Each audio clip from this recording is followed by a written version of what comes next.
माननीय नेताजी से भी आगे कदम बढ़ाते हुए समाजवादी पार्टी के राष्ट्रीय अध्यक्ष श्री अखिलेश यादव जी ने कहा कि बेटियां पढ़ेंगी बढ़ेंगी, लेकिन इनको साधन चाहिए। बिना संसाधन के इनकी तरक्की नहीं हो सकती है।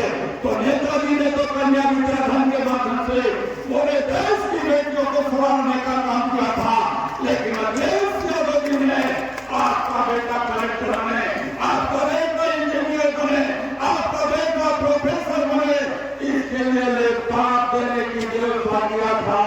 लेकिन भारतीय जनता पार्टी एक भी मेडिकल कॉलेज नहीं बनाया। आदरणीय अखिलेश यादव ने इस उत्तर प्रदेश में 7 मेडिकल कॉलेज देने का काम किया था। आदरणीय नेताजी ने तमाम ऐसे प्राइमरी और इंटर कॉलेज देने का काम किया था। कल को मैं इलाहाबाद जनपद में सैनिक विद्यालय था, सैनिक महाविद्यालय था, वहां पर विश्व फार्मासिस्ट दिवस मनाया जा रहा था। जब हमने वहां पर सवाल किया, एक बहादुर सैनिक को बताओ, आप तो सीमा पर लड़ते लड़ते अपने जीवन की कुर्बानी दे दिया करते हो, न्यौछावर कर दिया करते हो, आप बताओ संतोष आर्मी जी, ये प्रेरणा कहां से आपको मिली कि आपने सैनिक महाविद्यालय की स्थापना की? तो श्री संतोष आर्मी जी वहां थे, यहाँ संतोष यादव जी है। तो संतोष आर्मी जी ने कहा कि प्रेरणा हमको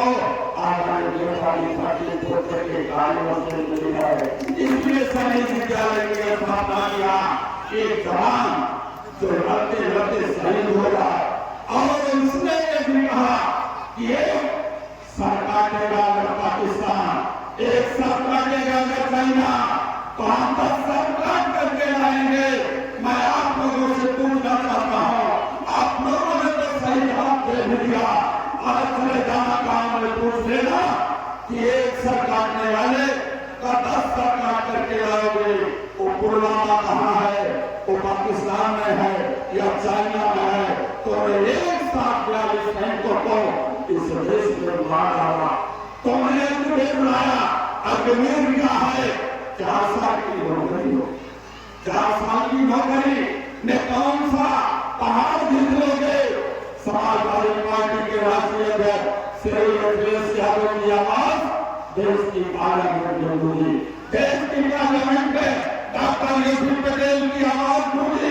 इसलिए मैं आप लोगों से कहना चाहूंगा, वही पर सदन में हमारे आगे वाले हैं, उसी सदन में हमारे डॉक्टर मान सिंह जी भी है, इन लोगों से भी सवाल कर लेना जो इन लोगों ने हम लोगों के बीच में नफरत का बीज बोने का काम किया। इन नफरती लोगों ने कहा कि मुलायम यादव और अखिलेश यादव का साथ कर, उनकी राजनीति से दूर हो। कहीं पाल के बीच लगे, कहीं पटेल के बीच लगे, कहीं काशी के बीच लगे, कहीं भीम के बीच लगे, कहीं निषाद के बीच में गए, तमाम राज्यों में गए और एक बात का नफरत पैदा कर दिया। एक आरएसएस का व्यक्ति था, राष्ट्रीय स्वयं सेवक का व्यक्ति था, उसने 4 अंधे लोगों को बुला लिया और 4 अंधे लोगों को बुला करके एक सवाल किया कि बताओ तुमने हाथी देखा है? तो 4 अंधे उन लोगों ने कहा मेरे पास आंख नहीं है, मैं कहां से हाथी देख सकता हूं? तो राष्ट्रीय स्वयं सेवक संघ का आदमी कहा चलो हम बिना आंख वाले को हाथी दिखा सकते हैं। 4 में खुश हो गए, बिना आंख वाले मिलेंगे, हाथी देख लेंगे। 4 को ले गया मीना बाजार दिल्ली में, मीना बाजार दिल्ली में ले गया और उस मीना बाजार में एक हाथी लेटी थी, उसका तबियत टूटा था हाथी का, डॉक्टर लोग इलाज कर रहे थे।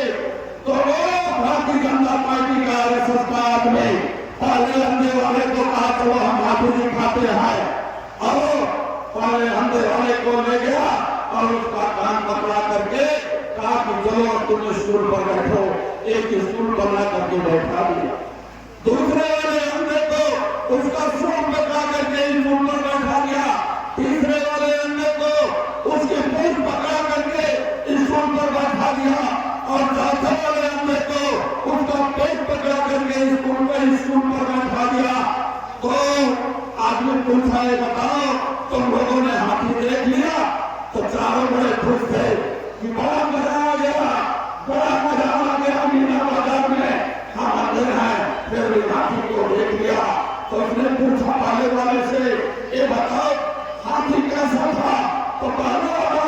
खुश होकर के कहता है अरे हाथी सूप जैसा था, जैसे सूप से गेहूं और चावल को छोड़ा जाता है, सूप जैसा था। और दूसरे वाले अंदर से जब पूछा कहा भैया वो तो भूखा जैसा था, जैसे गाय और भैंस ढूंढने में बाकी जाती है, भूखा जैसी वो हाथी थी। और तीसरे वाले अंदर से पूछा क्या बताओ कैसी वो हाथी थी, उसने बताया कोई पकड़ने वाला अरे तो झाड़ू जैसा था। और चौथे वाले अंदर से पूछा अरे जिसने गाय और भैंस काटी है उसका हाथी का स्वरूप हौदा जैसा था। जब हौदा जैसा जान लिया बहुत खुश थे और बहुत खुश होकर के जब चले आए तो रास्ता के लिए ढूंढी और आप साल में बताओ क्या पाया, चाय की